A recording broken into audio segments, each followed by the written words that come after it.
Bapak Ibu yang dimuliakan oleh Allah Subhanahu wa taala, pada pagi hari ini kita akan mulai kembali kajian tentang tauhid, di mana kita akan mengkaji kalam ulama imam besar yang bernama Imam Nawawi radhiyallahu taala anhu. Yang kalam beliau ini beliau tuliskan di dalam kitabnya Riyadhus Shalihin yang mengamati hadis-hadisnya Rasulullah SAW berkaitan tentang kehidupan dunia.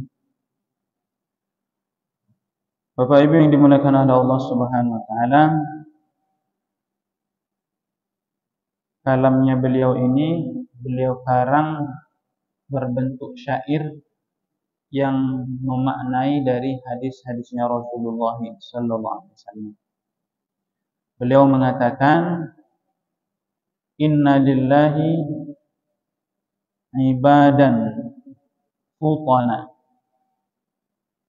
tallaqud dunya wa qaful fitan nadharu fiha falamma alimu annaha laysat bihayyin watana wattakhadhu salihal a'mali fiha sufun.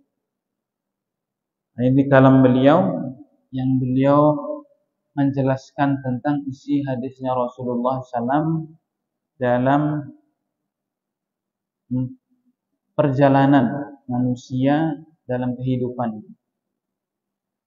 Inna lillahi ibadan futwana. Sesungguhnya Allah memiliki hamba-hamba yang cerdas. Sesungguhnya Allah memiliki hamba-hamba yang cerdas. Bapak Ibu yang dimuliakan oleh Allah Subhanahu wa taala, kata cerdas ini beda pengertian cerdas secara syariat, cerdas secara bahasa. Kalau cerdas secara bahasa, bahwa orang yang bisa sekolah tinggi, orang yang bisa lulus dari ujian, orang yang bisa menjawab pertanyaan, ini dikatakan orang yang cerdas. Tetapi makna cerdas dalam syariat tidak seperti itu. Kenapa? Karena disinilah letak adilnya Allah Subhanahu wa taala, bahwa cerdas sesuai syariat, tidak sama dengan secara bahasa. Kalau cerdas secara bahasa, contoh anak kita, kalau dia itu tak mendapatkan ranking di sekolahan, maka kita mengatakan dia tidak cerdas. Tapi kalau dia mendapatkan ranking dalam sekolahnya, maka dikatakan dia anak yang cerdas. Nah, kalau ini diambil Allah memiliki hamba-hamba yang cerdas, maka Allah tidak adil. Tidak adilnya bagaimana? Sebab hanya orang-orang yang cerdas saja mendapatkan nikmat dari Allah, sedangkan orang bodoh tidak mendapatkan nikmat. Nah, makna dari cerdas dalam syariat ini, Bapak Ibu yang dimuliakan oleh Allah Subhanahu wa taala, tidak sama seperti makna secara bahasa. Makna secara syariat orang cerdas adalah yang mana orang ini mengetahui mana yang haram, mana yang halal, dan dia mengamalkannya. Inilah dikatakan orang cerdas. Dia mengetahui ini haram, maka dia tinggalkan. Dia mengetahui ini perintah Allah, maka dia kerjakan. Nah, inilah ukuran cerdas di mata agama. Maka siapapun dia, apapun basicnya, apakah dia tinggi dalam sekolahnya atau kurang dalam pendidikan dunianya, maka tolak ukurnya di sini. Siapa orang yang cerdas itu? Orang yang paham ini haram, dia tinggalkan. Orang yang paham ini perintah Allah, dia kerjakan. Nah, inilah orang yang cerdas. Nah, kalau kita punya anak keturunan atau cucu, umpamanya dia tak juara dalam sekolahnya, ya tak terlalu masalah. Tidak terlalu apa? Masalah. Yang penting dia paham haram, dia jauhi, dan dia tahu perintah Allah, dia kerjakan. Dia kerjakan sholat, dia tinggalkan yang dilarang oleh Allah berkaitan dengan haram. Ini sudah dikatakan anak cerdas. Jadi barometer orang tua itu, anak cerdas itu bukan kalau dia juara, bukan. Kata Imam Nawawi, barometer anak ini cerdas kalau dia paham ini haram, dia tinggalkan. Kalau dia paham ini perintah Allah, dia kerjakan. Nah, dikatakan anak cerdas. Jadi kita sebagai orang tua, bapak ibu, kalau anak kita di sekolah itu kurang mendapat nilai yang tinggi, maka jangan kecewa, sebab bukan itu barometernya anak cerdas. Kalau dia taat perintah Allah, mengerjakan sholat, meninggalkan hal yang diharamkan oleh Allah, ini sudah cukup dikatakan anak cerdas. Tapi sebaliknya, kalaupun dia juara, yang haram dia kerjakan, yang perintah dia tinggalkan, ini dikatakan bukan anak yang cerdas. Bapak Ibu yang dimuliakan oleh Allah SWT.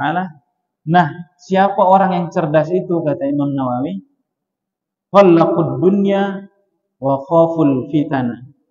Mereka lah hamba-hamba Allah yang cerdas itu telah mentalak itu menceraikan dunia. Talak 3.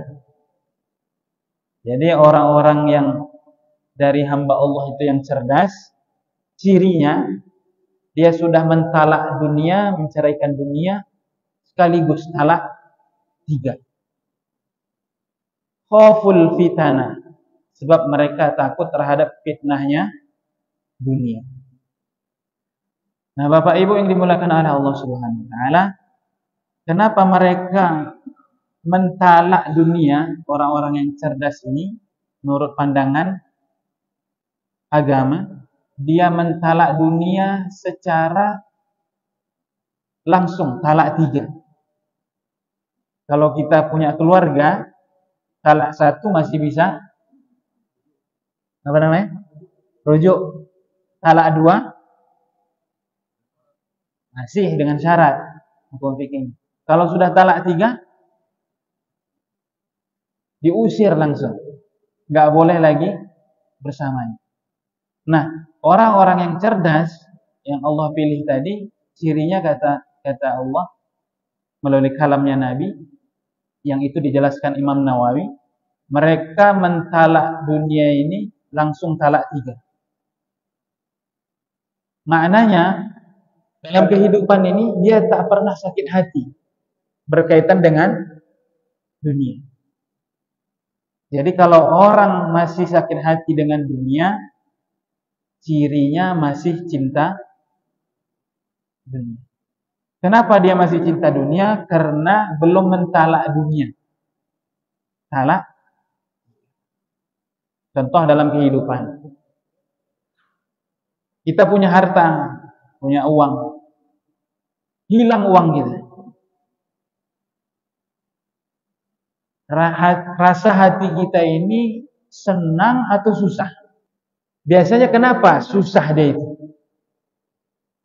Ketika uangnya hilang, umpamanya bilanglah uangnya itu 20 juta. Sudah dia kumpulkan, hilang. Kan susah hatinya. Pertanyaannya, kenapa itu hatinya susah? Ada contoh lain lagi. Ada orang ini kerjanya tukang parkir di basement mall itu Matahari, Ramayana. Kerjanya apa? Tukang parkir. Masuk mobil Alphard. Habis itu mobil itu keluar lagi. Masuk lagi mobil Pajero. Mobil itu keluar lagi. Kira-kira Sapam ini masuk mobil tadi, mobilnya hilang, Alphard tadi. Dia susah nggak hatinya? Hah? Kenapa tidak susah? Hah? Betul, itulah kuncinya. Kenapa orang itu merasa susah ketika hilang dunia yang ada padanya? Karena dia merasa memiliki. Nah, disinilah kuncinya kata Imam Nawawi. Orang-orang yang cerdas itu sebelum hilang dunianya, dia sudah talak 3.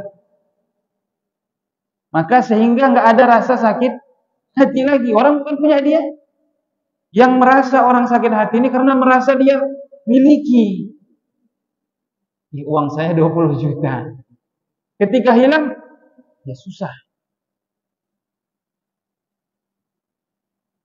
Karena merasa memiliki. Mobil kita umpamanya dimaling orang, dicuri orang. Karena merasa memilikilah tersakiti hati kita. Nah, Bapak Ibu yang dimuliakan Allah, begitulah fitnah dunia itu. Nah, kenapa orang-orang cerdas itu mentalak 3 sekaligus berkaitan dengan dunia? Karena khauful fitnah, mereka sangat takut terhadap fitnah dunia ini.